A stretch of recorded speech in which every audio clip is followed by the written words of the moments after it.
Assalamualaikum warahmatullahi wabarakatuh. Alhamdulillah, dalam kesempatan yang berbahagia ini saya bisa bertatap muka meskipun secara tidak langsung berkaitan dengan program belajar jarak jauh. Namun saya berharap mudah-mudahan Bapak dan Ibu warga belajar PKBM Hikmah yang ada di rumah selalu semangat dan diberikan kesehatan oleh Allah Subhanahu wa taala. Mudah-mudahan dengan adanya pandemi ini kita bisa mengambil hikmah yang luar biasa untuk selalu semangat, terutama untuk meningkatkan keimanan kepada Allah Subhanahu wa taala, yakin dan percaya bahwa semua yang terjadi di muka bumi ini akan ada hikmahnya. Baik Ibu dan Bapak, untuk mengefektifkan waktu untuk pembelajaran pada hari ini kita akan membahas tentang materi yang berkaitan dengan mata pelajaran sosiologi. Nah, namun sebelum jauh lebih lanjut untuk membahas materi sosiologi, kita perlu tahu dulu apa yang dikatakan atau yang dinamakan sosiologi.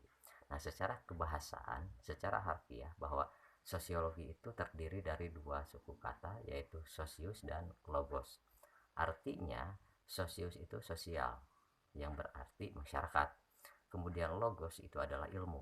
Sehingga dapat kita simpulkan dari dua kata itu yang tergabung dalam sebuah kata sosiologi bahwa sosiologi adalah ilmu yang mempelajari tentang kemasyarakatan. Nah, itu yang paling penting. Kemudian materi yang akan kita bahas selanjutnya yaitu tentang stratifikasi sosial. Nah, berkaitan dengan stratifikasi sosial, kita sudah memahami dari pembelajaran sebelumnya kalau yang dikatakan sosial itu masyarakat, maka stratifikasi sosial adalah ilmu yang mempelajari tentang pembedaan sosial masyarakat secara vertikal gitu ya, secara vertikal. Kalau secara horizontal kan kita tahu bersama bahwa pembedaan status sosial secara horizontal itu adalah diferensiasi sosial. Nah, tapi untuk materi pada hari ini kita akan membahas tentang stratifikasi sosial. Memang apapun yang terjadi di masyarakat sebetulnya Allah Subhanahu wa taala tidak pernah membeda-bedakan manusia kecuali dari kadar keimanannya. Tapi secara keduniawian bahwa tetap yang namanya manusia itu dibedakan berdasarkan kehidupan sosial masing-masing. Nah, di sini kita akan sedikit membahas tentang pembedaan sosial, pembedaan status kemasyarakatan. Yang pertama adalah dari sisi ekonomi. Ya, dipungkiri atau tidak, percaya atau tidak, yang namanya masyarakat, yang namanya orang, ketika memiliki tingkat ekonomi yang bagus, maka status sosial di masyarakat itu akan dipandang lebih tinggi. Nah, kemudian yang kedua, berdasarkan status pendidikan. Mulai dari, mohon maaf, dari yang berijazah SD dengan yang berpangkat atau bergelar itu memiliki status sosial yang berbeda. Di masyarakat pasti seperti itu.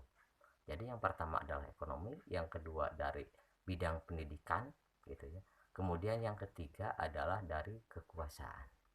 Meskipun secara ekonomi biasa-biasa saja, dari segi pendidikan umpama hanya mengenyam pendidikan sampai dengan SMA, tetapi ketika seseorang memiliki kedudukan di masyarakat dianggap lebih tinggi, contoh sebagai pejabat, mulai dari RT, dari RW, kepala dusun atau kepala desa, itu mereka yang memiliki posisi jabatan itu akan berbeda di hadapan masyarakat dengan orang yang biasa. Artinya adalah bahwa kita yakin dan percaya dengan adanya pembedaan sosial di masyarakat. Jadi untuk materi kali ini adalah kita jelas mempelajari teori gitu ya, teori tentang pembedaan sosial bahwa betul secara kemasyarakatan orang itu dibedakan oleh manusia. Jadi manusia dibedakan bukan oleh Tuhan, tapi manusia dibedakan secara sosial itu oleh masyarakat itu sendiri. Sehingga ekonomi, pendidikan, kemudian kekuasaan itulah yang menjadikan seseorang memiliki status sosial yang berbeda. Ekonomi banyak, kaya, itu akan mendapatkan gelar orang kaya dan satu level di atas orang yang biasa-biasa saja. Kemudian yang kedua dari segi pendidikan, orang yang berpendidikan tinggi maka secara tidak langsung ia akan dihormati dan diperlakukan berbeda dengan yang biasa. Kemudian dari yang ketiga, kekuasaan. Jelas itu akan menimbulkan perspektif atau penilaian orang sehingga ia menghargai seseorang tersebut dianggap sebagai orang yang memiliki status sosial tertinggi. Nah, ini untuk materi kali ini tentang stratifikasi sosial sedikit saja yang akan kita bahas pada pertemuan hari ini. Namun, secara kesimpulan keseluruhan materi tentang stratifikasi sosial dapat kita simpulkan bahwa stratifikasi sosial adalah pembedaan sosial secara vertikal. Vertikal itu atas bawah. Kemudian jenisnya ada yang dikatakan pembeda. Pembeda itu dari segi ekonomi, dari segi pendidikan, kemudian dari segi kekuasaan atau keturunan juga bisa. Nah, itu yang dapat saya sampaikan dalam kesempatan yang berbahagia ini. Mudah-mudahan Bapak dan Ibu warga belajar yang senantiasa selalu semangat, selalu mendorong diri untuk meningkatkan kualitas pendidikan kita sebagai orang yang peduli terhadap dunia pendidikan.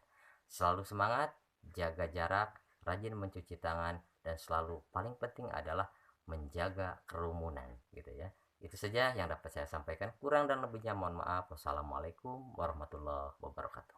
Semangat.